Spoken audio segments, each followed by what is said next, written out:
You're enjoying the evolution of your desire? Yes, yes. And the contrast that brings that desire into clarity, you adore as well? Remember, we read your vibration. In fact, it is not necessary that you ever speak your desire, for your desire is always known. And your known desire, which you are continually amending, it's the nature of the time-space reality in which you are focused, as that continual desire is continually amended, Source continually recognizes and continually answers to perfection. So that every new desire, or every addition to an old desire, or every new idea, every new preference, no matter how broad, bold, or subtle, is recognized, understood, and answered every single time. And the love with which it is offered is beyond human description or comprehension. It is important that you be somewhere in the vibrational vicinity of your own desire. And when you are, evidence of things happening to help you, to satisfy you, to answer your request, come forth. It is important that you know this one thing about the creative process in order for things to go smoothly for you. When you ask, it is always given every single time. But if you keep asking from a place of believing that it has not yet happened, then you hold yourself vibrationally apart from what you are asking for. When you have not enough money and you keep asking for more money, and every time you ask for more money, it reminds you that you don't have enough money, what happens is you keep active within you the vibration of not enough money. And as long as that is the dominant vibration within you, the thing you're asking for cannot come, because you are vibrationally different from your own desire. So a way to understand that and work with it and get around it is to understand that there is step one, which is your asking, and you will never stop asking. And there is step two, which is Source answering your request. That's not your work, and it happens every time. And step three is the you getting into the receiving mode of what you're asking for.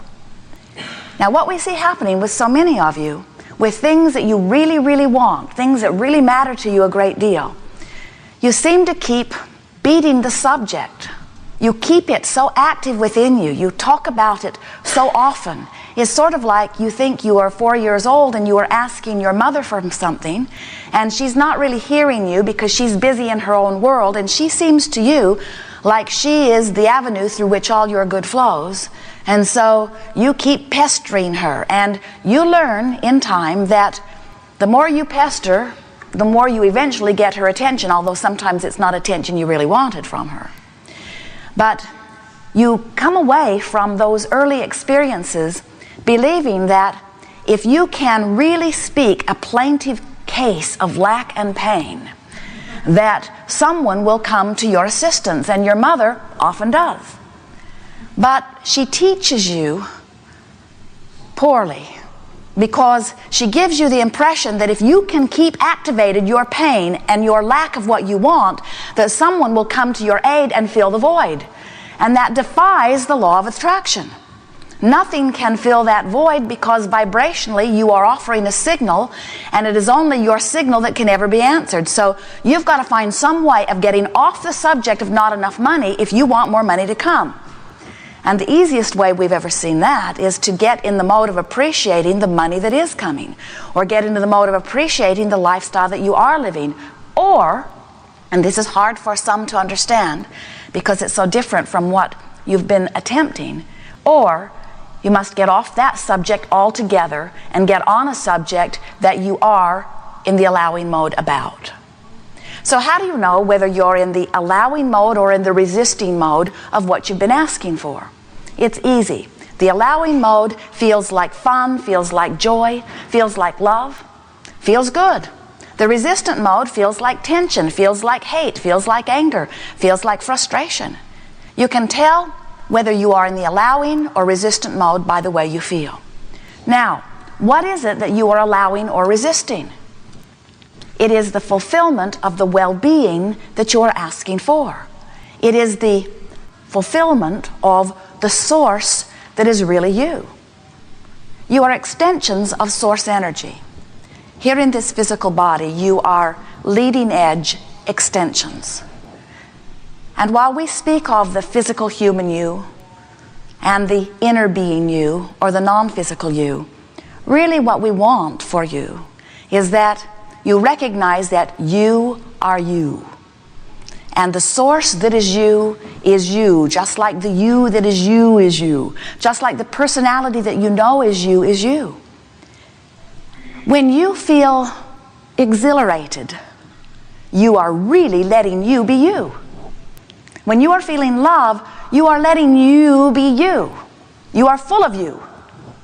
But when you are angry or frustrated or fearful, when you are in that emotional pain, then you are focused upon something that has activated a vibration within you that has you different from you. In other words, you're like the radio that has adjusted your dial just a little bit off signal of what you're really wanting to receive. So when we talk about being in the allowing mode or being in the receiving mode, we're always talking about being in the mode of letting the well-being that is really you, the clarity that is really you, the energy that is really you, the knowing that is really you, the wellness that is really you, the abundance that is really you, be manifested right here, right now, where you are. So this now moment is where all of your power is, because now is where you meet you. Now, we know we're doing it too. We're talking about you meeting you, which sounds like two yous meeting. And what we're really wanting you to feel is the combination of you expressing in this time-space reality. So how can you tell what you're doing in this important juncture where the source that is you meets the idea that you are focusing upon in this moment? In your moment of love or in your moment of joy, you are using this now moment in a very powerful way. Because in this now moment, you are choosing a thought which activates a vibration within you that causes no resistance, so you are fully allowing you to flow. And under those conditions, you thrive. Under those conditions, you line up with circumstances and events that help you to accommodate a comfortable, joyful, provocative, interesting unfolding that satisfies all of the things that you've been asking for. So the contrast of your time-space reality is such a wonderful thing, because the contrast inspires. You often say provokes. We say evokes, you say provokes. We say inspires, you say prods. The contrast inspires you to this clear new desire. And sometimes you're in the midst of something that feels so bad, and out of it you're shouting, no, I do not want this. But every single time that you are in the place where you are clearly knowing what you do not want, whether you can speak the words in a positive way or not, you are shouting to the universe what you do want. And Source hears every bit of that. But then you got to find a way to, as quickly as possible, get out of the screaming for what you are wanting mode from the place of not letting it in, into an allowing place.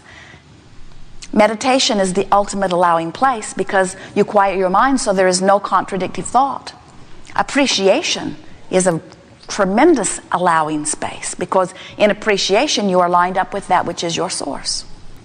As we're moving forward here today, we'll talk about all kinds of different things that you might do to get more into the allowing mode.